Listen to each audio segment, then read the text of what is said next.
वर्तमान, भूत, साथ में भविष्य। इन तीनों के चार चार भेद होते हैं। ये तो पता चल गया कि काल एक बूढ़ा व्यक्ति है जिसका 3 बेटा है। पहले बेटे का नाम वर्तमान, दूसरे का भूत और तीसरे का भविष्य। तीनों बेटा को 4 बेटा है। तो वर्ब 5 का यूज कितने जगह होता है? एक जगह। वर्ब 4 का? एक जगह। वर्ब 3 का? 3 जगह। वर्ब 2 का? 1 जगह। और वर्ब 1 का? 2 जगह। तो उम्मीद है आपको ये परफेक्ट समझ में आ गया होगा। आज के बाद कोई भी एग्जाम्पल मिले हिंदी में, इंग्लिश में, धड़ाधड़ बना देना। ये लास्ट वाला रूल याद रखना और साथ ही ये याद रखना कि अंत में क्या रहता है। बस अंत में हमने जो बताया ये आप क्लियर कर लीजिएगा। आज के बाद कोई भी एग्जाम में जाइए, अगर आपको 1 मिले तो उससे 12 बना दीजिएगा। कहाँ वर्ब 1 यूज होता है, कहाँ वर्ब 5 यूज होता है, कहाँ वर्ब 3 यूज होता है, सब चीज बता दिए। मुझे उम्मीद है कि आपको टेंस क्लियर हो गया होगा।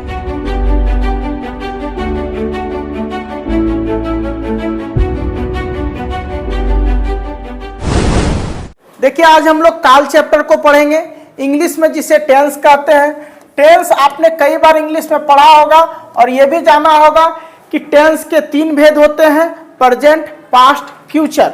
और प्रेजेंट टेंस के भी 4 भेद होते हैं, सिंपल प्रेजेंट टेंस जिसको प्रेजेंट इंडेफिनिट टेंस भी कहते हैं, present continuous tense, present perfect tense, present perfect continuous tense. लेकिन क्या आपको पता है कि प्रेजेंट इंडेफिनिट टेंस का हिंदी क्या होता है, प्रेजेंट कंटिन्यूअस टेंस का हिंदी क्या होता है, प्रेजेंट परफेक्ट टेंस का हिंदी क्या होता है? अगर आपको नहीं पता है तो आप वीडियो पर अंत तक बने रहिए, क्योंकि आज हम आपको हिंदी में बताने जा रहे हैं पूरा काल। देखो आप जानते होंगे कि टेंस का 3 भेद होता है, उसी तरह हिंदी में जब काल पढ़ेंगे तो इसका भी उतना ही भेद होता है, क्योंकि हिंदी इंग्लिश कुछ भी पढ़े काल सेम होता है। तो चलो सबसे पहले जानते हैं कि ये काल है, ठीक है। फिर से एक बार स्केच कर लेते हैं। काल है और काल के 3 भेद होते हैं हिंदी में भी। वो पहला है वर्तमान काल, दूसरा है भूतकाल और तीसरा है भविष्य काल, ठीक है। यही वो काल है जो आप टेंस चैप्टर में पढ़ते हैं, वर्तमान काल, भूतकाल और भविष्य काल। ये तीनों को ध्यान से सुनिएगा कि कैसे इसको समझ सकते हैं। देखो सबसे पहले प्रेजेंट टेंस का भी 4 होता है, भूतकाल का भी 4 भेद होता है और भविष्य काल का भी 4 भेद होते हैं। कौन कौन से वो 4 है, ध्यान से देखते हैं। देखो वर्तमान काल का जो पहला है उसको इंग्लिश में हम कहते हैं प्रेजेंट टेंस का प्रेजेंट इंडेफिनिट टेंस, जबकि हिंदी में उसको कहते हैं अनिश्चित वर्तमान काल।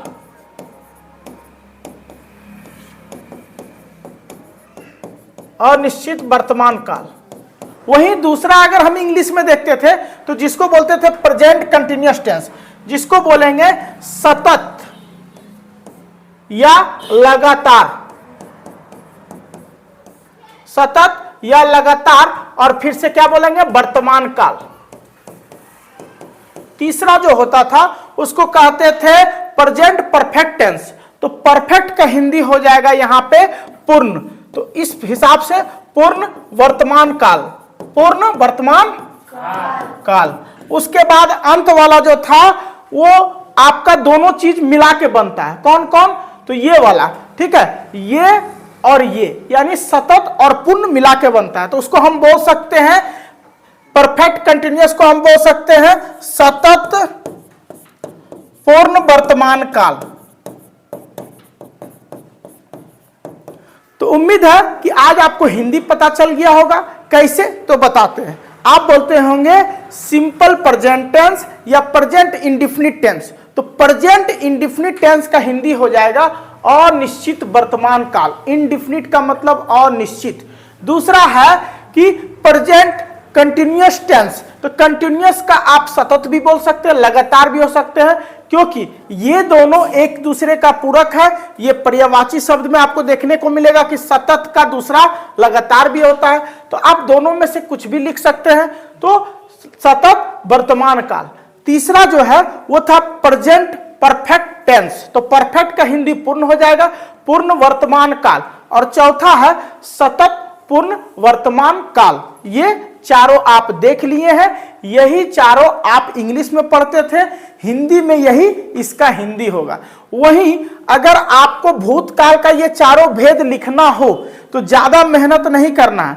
आप इसमें क्या कर सकते हैं कि ये सब सेम रहने देंगे, अनिश्चित, सतत, पूर्ण और सतत पूर्ण, ये चारों सेम रहेगा।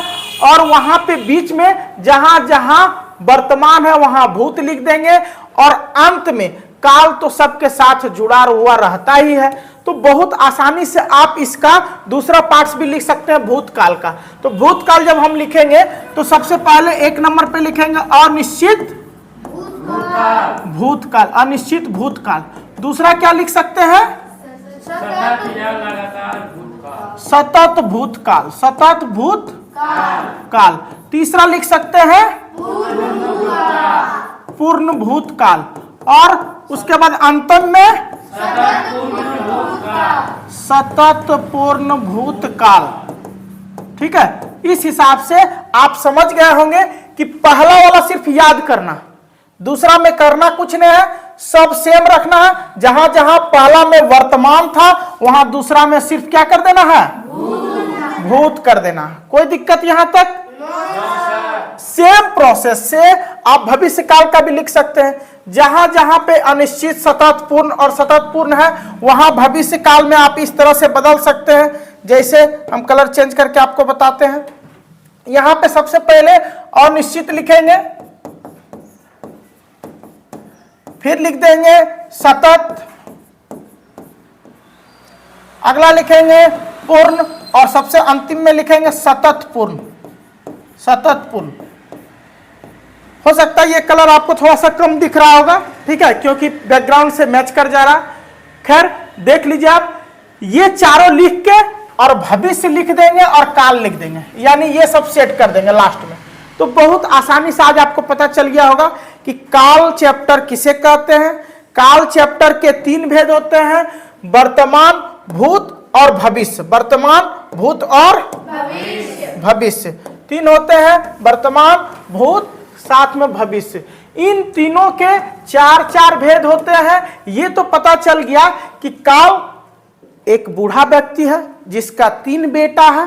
पहले बेटे का नाम वर्तमान, दूसरे का भूत और तीसरे का भविष्य।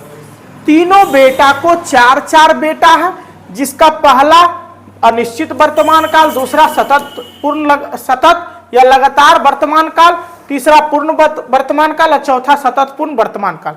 इसी तरह इसका भी 4 बेटा, इसका भी 4 बेटा। नाम में सिर्फ क्या होगा कि दादाजी का नाम लास्ट में लग जाएगा और बीच में सबका फादर चेंज हो जाएगा।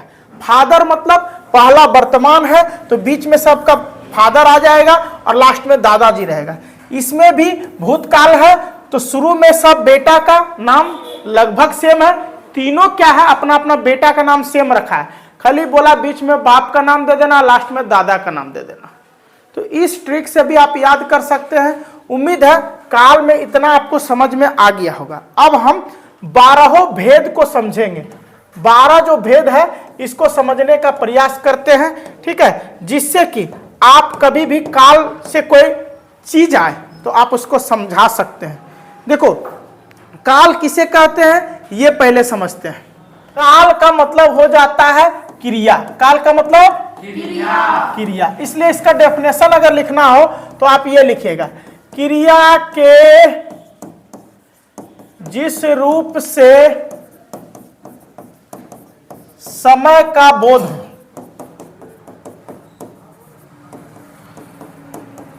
उसे काल कहते हैं, उसे काल कहते हैं।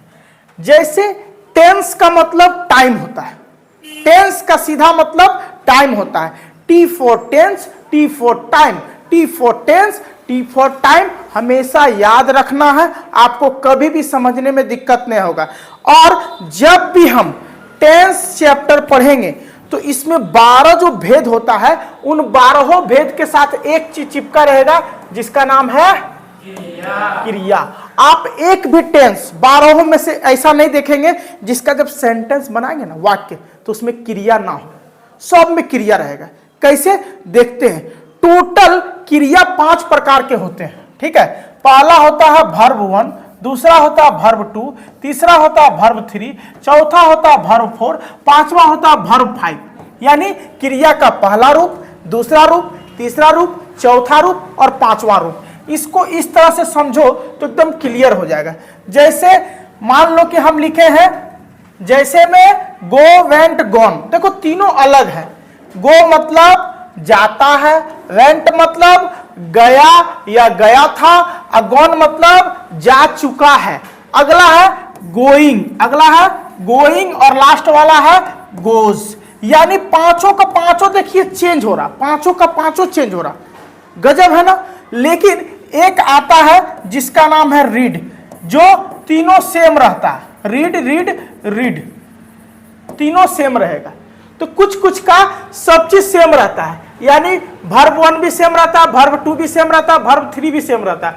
कुछ का तीनों चेंज हो जाता है, जैसे गो, वेंट, गॉन, ठीक है। और कुछ का क्या होता है, जैसे RECIVE रिसीव, इसका हो जाएगा RECIVED रिसीव्ड, और तीसरा भी हो जाएगा RECIVED रिसीव्ड। यानी पहला तो रहेगा रिसीव, लेकिन दूसरा और तीसरा सेम रहेगा। तो विभिन्न प्रकार से इसका रूप चेंज होता है। बाकी जब वर्ब 4 की बात करेंगे तो सब में सिर्फ ING लगाएंगे। इसका मतलब ये कह सकते हैं कि वर्ब 4 के जगह ING लिख सकते हैं। जैसे गो है तो गोइंग हो जाएगा, रीड है तो रीडिंग हो जाएगा, रिसीव है तो रिसीविंग हो जाएगा।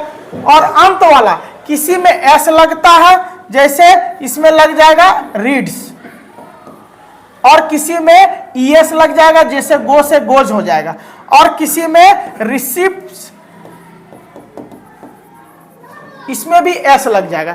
तो S या ES लगाकर चेंज किया जाता है इसका रूप। तो आप समझ गए होंगे। अब जहां पे हम हिंदी का बात करें, ये तो इंग्लिश है। आप बोलेंगे सर हिंदी पढ़ाते पढ़ाते इंग्लिश बता दिए, तो देखो हिंदी का जब रूप चेंज करते हैं ना पांचों, तो आपको उतना समझ में नहीं आता। जैसे आप लिखेंगे पहला वाला, गो मतलब जाता, गो मतलब जाता है, ठीक है। वेंट मतलब गया था, ठीक है। अगोन मतलब जा चुका है, जा चुका या जा चुका है, था, कुछ भी आप कीजिए। गोइंग मतलब जा रहा है, और गोज मतलब जाता है का जब हम बनाएंगे तो इसमें इसका नेगेटिव जब बनाएंगे, अफर्मेटिव, नेगेटिव, इंट्रोगेटिव, इंट्रोनेगेटिव, तब वहां पे इसका यूज होता है।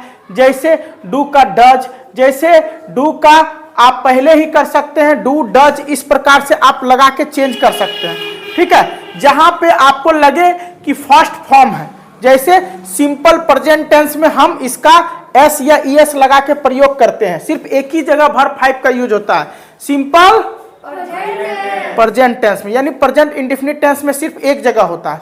अब हम एक और चर्चा करेंगे कि सर ये जो वर्ब है, वर्ब 1, 2, 3, 4, 5 कहां कहां यूज होता है, ये पांचों कहां कहां यूज होता है। तो आज हम आपको दिमाग का धागा खोलने का काम कर रहे हैं, ये क्लियर कर देंगे। आप बहुत छोटे से वीडियो में सब चीज समझ जाएंगे, टेंस के बारे में और काल के बारे में। देखो वर्ब 5 सिर्फ एक जगह यूज होता है, जिसका नाम है प्रेजेंट इंडेफिनिट टेंस।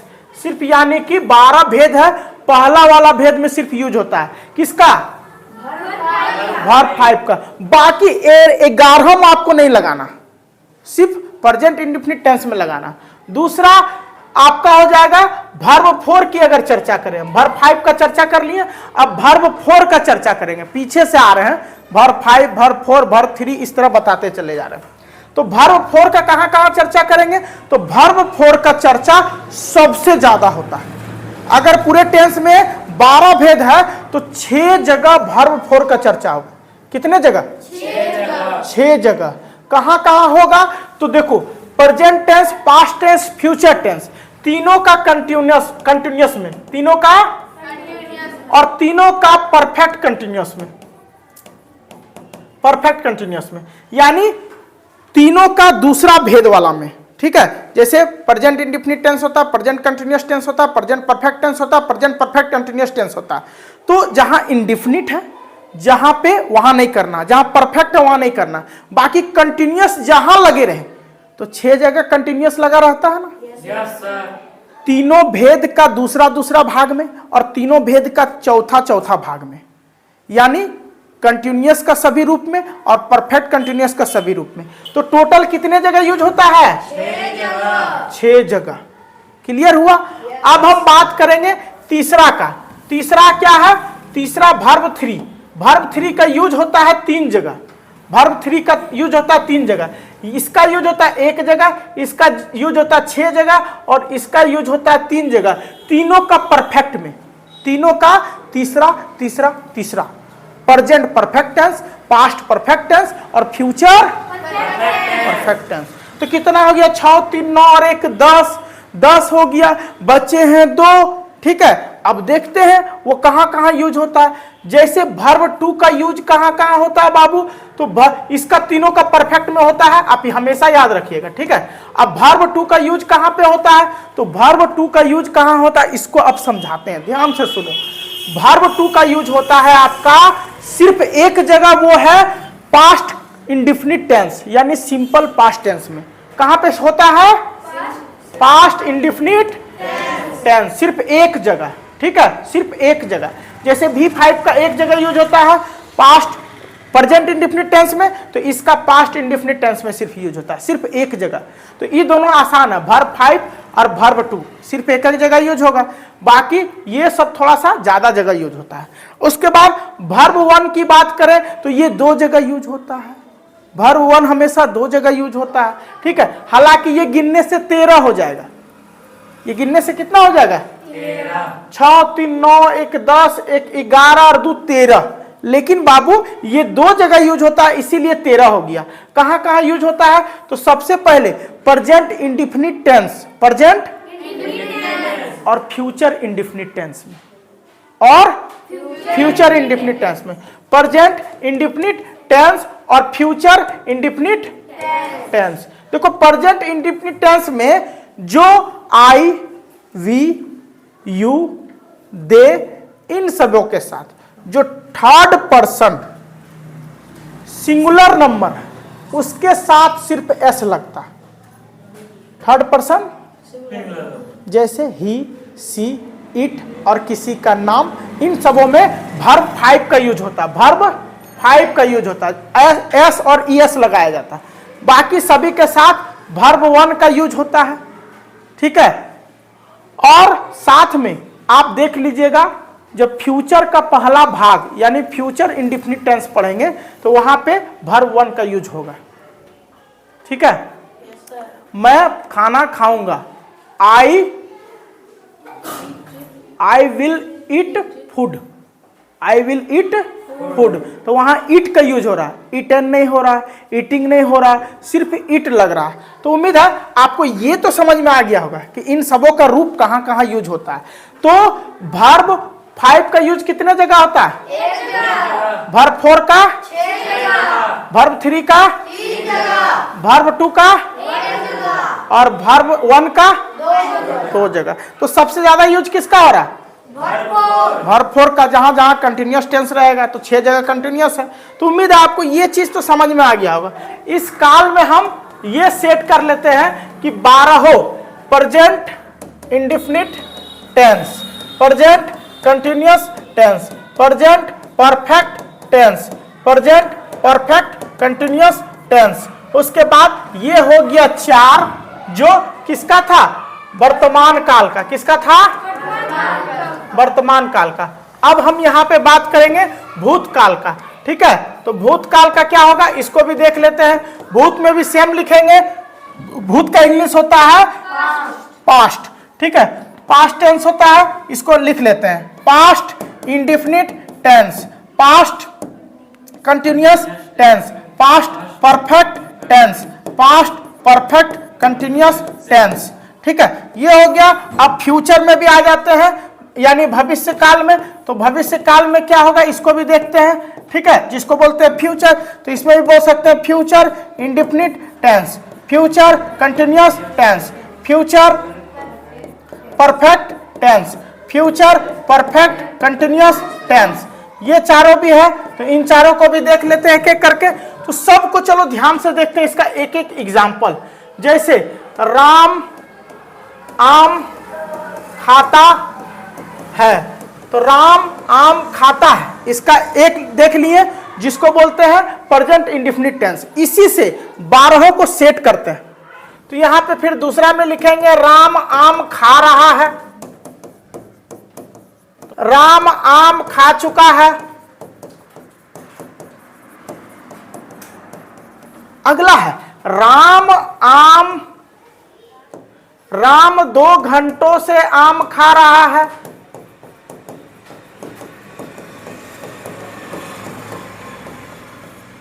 ये हो गया पहला वाला। अब इसी को दूसरा में भेज करते हैं, ठीक है। जैसे राम आम खाता था, राम आम खाता था, राम आम खाया, इसको भी ये भी लिख सकते हैं, यानी राम आम खाया। दोनों चीज सेम होता है। आप खाता था भी लिख सकते हैं, यानी लास्ट में था से भी खत्म कर सकते हैं, और या ये से भी खत्म कर सकते हैं, ठीक है। दूसरा क्या है, राम आम खा रहा था। तीसरा होगा राम आम खा चुका था। और चौथा होगा राम 2 घंटों से आम खा रहा था। और अब बात करेंगे भविष्य काल का। तो भविष्य काल में हो जाएगा राम आम खाएगा, राम आम खाता रहेगा।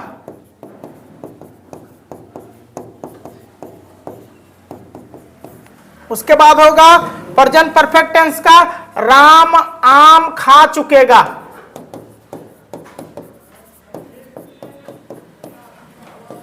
उसके बाद हो जाएगा राम 2 घंटों तक आम खाता रहेगा। तो अब देखो ये 12 आपने देख लिया, समझ भी चुके होंगे। आप चाहे तो इसका स्क्रीनशॉट ले सकते हैं। साथ ही आप ये ध्यान दीजिए कि इसके लास्ट में ता है, इसके लास्ट में रहेगा ता है, ठीक है। आप इसको सिर्फ एक बार ध्यान दीजिएगा, आपको क्लियर हो जाएगा कि जिस वाक्य के अंत में ता है, ती है, ते है लगा रहे, उसे बोलेंगे प्रेजेंट इंडेफिनिट टेंस, यानी साधारण या अनिश्चित वर्तमान काल। दूसरा, जिस वाक्य के अंत में रहा है, रही है, रहे हैं, उसे कहेंगे प्रेजेंट कंटिन्यूअस टेंस। और जिस वाक्य के अंत में चुका है, चुकी है, चुके हैं, उसको कहेंगे प्रेजेंट परफेक्ट टेंस। और जिस वाक्य के अंत में समय प्लस रहा है, रही है, रहे हैं, उसे बोलेंगे प्रेजेंट परफेक्ट कंटिन्यूअस टेंस। अब अगला देखते हैं, पास्ट इंडेफिनिट टेंस किसे कहेंगे? तो जिसके लास्ट में था, थे, थी या ये लगा रहे। था, थे, थी या ये, था, थे, थी या ये क्यों रहता है? हम एग्जांपल में बता दिए, किसी में खाता था या खाया, दोनों सेम चीज है। अगला present continuous past continuous tense क्या है? तो पास्ट कंटिन्यूअस टेंस के लास्ट में रहा था, रही थी, रहे थे, तीनों लगा रहेगा। साथ ही अब हम बात करते हैं परफेक्ट टेंस का, पास्ट परफेक्ट टेंस। तो जिस वाक्य के अंत में चुका था, चुकी थी, चुके थे लगा रहेगा, उसे बोलेंगे पास्ट परफेक्ट टेंस। और अंतिम वाला पास्ट परफेक्ट कंटिन्यूअस टेंस, यानी कि जिस वाक्य के अंत में समय प्लस रहा था, रही थी, रहे थे लगा रहेगा, उसे बोलेंगे पास्ट परफेक्ट कंटिन्यूअस टेंस। अब अगला फ्यूचर टेंस। तो फ्यूचर इंडेफिनिट टेंस में लास्ट में रहेगा गागेगी, लास्ट में रहेगा गागेगी। उसके बाद दूसरा में रहेगा ता रहेगा, ती रहेगी, ते रहेंगे, ता रहेगा, ती रहेगी, ते रहेंगे। तो वो हो जाएगा फ्यूचर कंटिन्यूअस टेंस। और फ्यूचर परफेक्ट टेंस में चुकेगा, चुकेगी, चुकेंगे, तीनों रहेगा। और वहीं अगर हम फ्यूचर परफेक्ट कंटिन्यूअस टेंस में जाएंगे तो वहां रहेगा समय प्लस ता रहेगा, ती रहेगी, ते रहेंगे। उम्मीद है आपको ये परफेक्ट समझ में आ गया होगा। आज के बाद कोई भी एग्जाम्पल मिले हिंदी में, इंग्लिश में, धड़ाधड़ बना देना। ये लास्ट वाला रूल याद रखना, और साथ ही ये याद रखना कि अंत में क्या रहता है। बस अंत में हमने जो बताया ये आप क्लियर कर लीजिएगा। आज के बाद कोई भी एग्जाम में जाइए, अगर आपको 1 मिले तो उससे 12 बना दीजिएगा। कहाँ वर्ब 1 यूज होता है, कहाँ वर्ब 5 यूज होता है, कहाँ वर्ब 3 यूज होता है, सब चीज बता दिए। मुझे उम्मीद है कि आपको टेंस क्लियर हो गया होगा। अगर कुछ बाकी रह गया तो आप कमेंट्स जरूर कीजिएगा, फिर से हम टेंस को बता देंगे। और इंग्लिश वाला जब टेंस बताएंगे तो और भी ज्यादा क्लियर कर देंगे, एक एक चीज को क्लियर रूप से पढ़ाएंगे। लेकिन उसके लिए आपका कमेंट्स चाहिए कि सर इंग्लिश में भी टेंस चाहिए। फिलहाल आज के लिए इतना ही। जय हिंद।